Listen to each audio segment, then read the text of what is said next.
Yo, what's going on, guys? GZTV back with another video, and let me get some shit off my camera so it looks a little better. I don't know if that did anything, but we are back.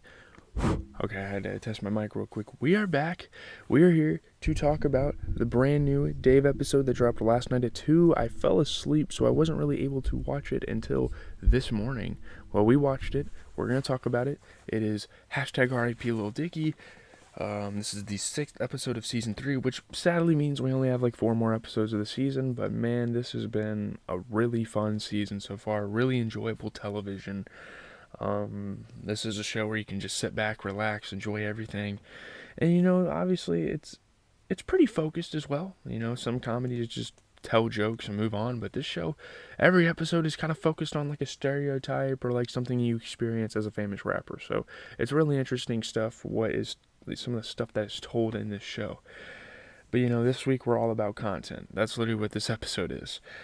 Like many, dramedies, I guess, Dave often excels by ignoring traditional serialization in favor of self-contained short story-esque installments. It's hard to tell on a week-to-week basis what character arcs an episode of the show will deal with, if any, besides the significant developments like Dave and Allie's breakup in Season 1, or Dave and Elle's reconciliation in Season 2. Character development typically comes in small doses scattered throughout a season.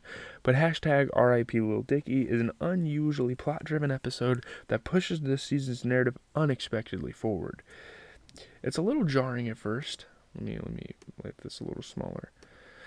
It's a little jarring at first to hear the bit of Emma's tour documentary that opens the episode, with Dave declaring that he wants to cancel the rest of the tour and rebrand.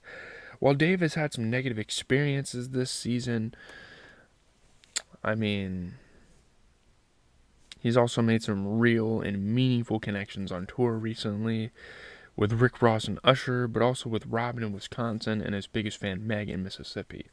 Aren't things largely going the way David wanted them right now? Like, he's finding love, he's finding a bunch of people that like his music, and that sort of thing. I suppose the issue is something deeper, as Dave explains in that soliloquy. Sure, he's met amazing people, but the structure of a tour has made those connections fleeting and difficult to sustain. At the end of the day, what keeps sticking in his mind are the worst fans, like the men who booed Meg last episode. It's fitting that the last we saw of Dave was his expression of dismay at realizing his new fan, Meg's brother, interpreted his music as a white supremacist. Hearing his own lyrics screamed back to him has been flattering, but the intense scrutiny is beginning to suffocate him. Mike is cool as canceling the tour, but Keith, the head of the label, is understandably not. Obviously, you're running a label. You want your artist to have a successful tour. You want their name to be out there. You want all this stuff to happen. And meanwhile, here's Lil Dicky, like, saying, oh, I gotta cancel the tour, mental health issues. Like, people are scrutinizing my music. Like, Dave and his team have only ever been a liability for them. Apparently, they've only recouped $18,000 off a $400,000 advance. I generally have no argument with Keith's characterization of them as the most mismanaged operation I've ever seen, but I'm not totally sure his claim that we just don't believe in this Lil Dicky shit anymore squares with what we've seen this season. Sometimes it feels like Dave has almost reached household name status. But I suppose name recognition doesn't always directly translate to profit, especially when Dave has such a penchant for blowing the budget. And watching the show often means accepting that traditionally big plot moves might happen off-screen or gradually in the background. After the bus breaks down and the phone call moves outside, the bad news is interrupted by something much worse. As a result of the rat infestation reaching the engine, the bus explodes without warning, taking most of the gang's belongings with it, which is kind of insane. Like, it's kind of insane that they'd ever incorporate something like that in the episode. And when I was watching it this morning, I was like, holy shit, no way they just did that. Like, I was astonished.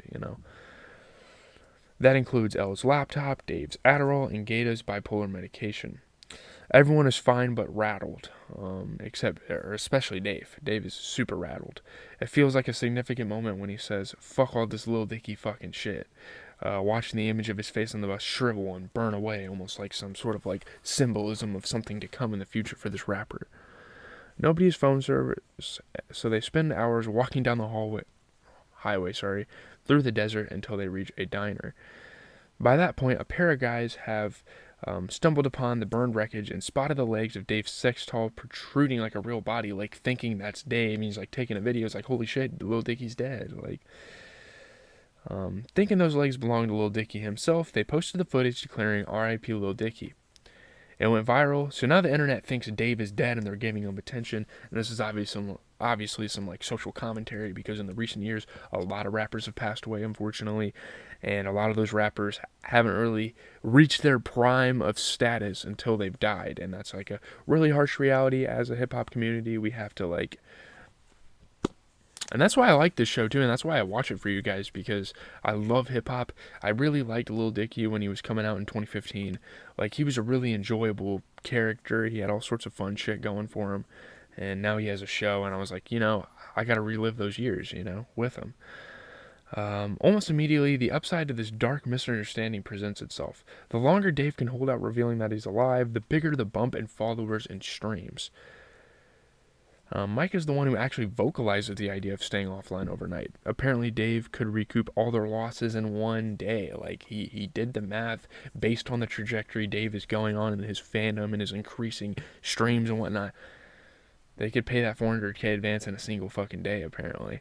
But it serves everyone, including Gata, Els, who still hasn't actually profited from his beats, and Emma, who needs a hook to bring the tour documentary together.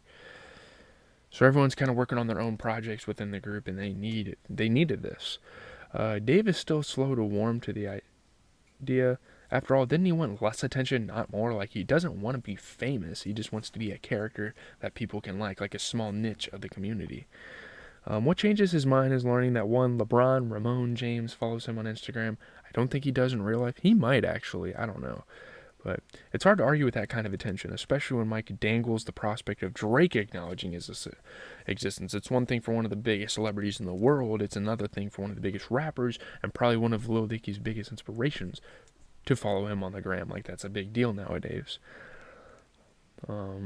So Dave sets aside his original plan and agrees to one night off the grid, which gets extended to 3 once Mike points out they have a shot at being both a #1 album and a #1 single on the Billboard, because apparently, numbers are down, and numbers are down, and that means that Dave has the biggest album in the world right now, and it's like projected to be so. It's a slow week for music, and Billboard stops counting streams on Thursday. Dragging out the lie a bit longer could do the trick. And that's one of the only things that mattered to Lil Dicky coming into the rap game, and like, one of his biggest goals was to get a #1. So Dave resists the temptation to DM Drake and LeBron, holding up while his manager gets to work juicing this for all it's worth. There are some solid jokes about the various insincere responses from clout chasers trying to profit off Lil Dicky's death. Post Malone recorded an acoustic remix of I'm Drunk, which could actually end up launching his original version into the stratosphere. Machine Gun Kelly wrote, I'm so sorry about what happened in Germany, referencing the Holocaust in general. A lot of funny jokes are going on. It's so funny. Like, I couldn't even imagine in the writing room them coming up with that. That's just hilarious. This, combined with Dave's intense withdrawal from Adderall, pays off in one of the wildest, most irreverent, and most memeable hallucinations this series has ever done. Dave shooting the shit with Anne Frank, comparing his motel room to the attic where she hid from the Nazis. Like, this is actually fucking insane. Like, could I get banned for talking about this? Like, what the hell? This is one of the most controversial things I've seen in television history, especially comedy television history. Like, this is ridiculous. Most of this is like pure outrageous comedy with Dave explaining phones, the internet, LeBron James, and the whip. Like, which, it's funny because that's been so irrelevant for so many years, and now he's like talking about it to Anne Frank. It's like, it's a great comical moment. But beyond the classic comedic scenario of explaining the present to someone in the past, the conversations show just how myopic Dave's worldview is. Not only does he repeatedly interrupt Anne Frank, but he trivializes what she went through by drawing connections to his own self-inflicted problems. It might be an easy joke, but I laugh pretty hard at cancel culture as a total nightmare compared to what the hell Anne Frank went through. eventually, and reminds him of the basic point he mentioned to Mike earlier that day. The more listeners he has, the more scrutiny he'll attract. But before Dave can probe too far, Mike returns. While Dave was busy making Osama bin Laden references to a teenager who died in the 40s, Mike was calling Keith from a payphone outside, putting on a goofy voice and pretending to be Dave's attorney to secure some posthumous radio play. But Mike gets interrupted by a waiter from the diner who finds Dave's headphones marked LD. This was funny because it was like set up to be like this horror scene. It was the funniest shit ever. He manages to make up a lie when the waiter asks what the initials stand for, but it's not worth waiting any longer for their cover to be blown. It's time to abandon the plan and hole up back in Los Angeles. And being under the radar is one of the most difficult things to do, especially if your name's poppin'. So, throughout this episode, we've seen glimpses of text between Mike and his brother, who have been sharing responsibility for their asshole dad. During the drive, Dave accidentally sees part of the brothers' text conversation, and Mike briefly opens up. His dad was recently diagnosed with Alzheimer's, whatever, and his brothers have been taking care of him until Mike puts him in assisted living after the tour is over. So, that's an interesting thing. Mike's opening up to Lil Dicky, Dave, whatever. Mike shrugs it off, but it's clear his feelings about the situation are complex. He doesn't want to lose his dad, but he also never got the gratitude or affection from him that he deserved, and now he resents having to take care of an emotionally abusive parent. So quickly moving on, Mike asked Dave to read the Destiny Manifesto email that he sent back before he'd even uploaded his first video, because this is his whole purpose in life, and Mike purpose as a rapper, and Mike wants him to remind him about it. After all, they should celebrate this moment. Lil Dicky is taken off in a big way. And when he comes back from the dead, Dave will get to find this new phase on his own terms. But the Dave of a couple years ago sounds almost unrecognizable in the Dave of today. Reads his words out loud. That more idealistic artist hated phonies and people who sold their souls for a shortcut to fame and success. I never change who I am just to be successful, he vowed.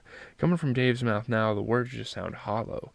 It's a great scene, especially how it offers closure for Emma's documentary, and while I wasn't sure about the pacing of some of this episode's developments, here we can see the complete journey Dave has taken on in this show, from perhaps overly concerned with artistic integrity to increasingly comfortable with cynical stunts.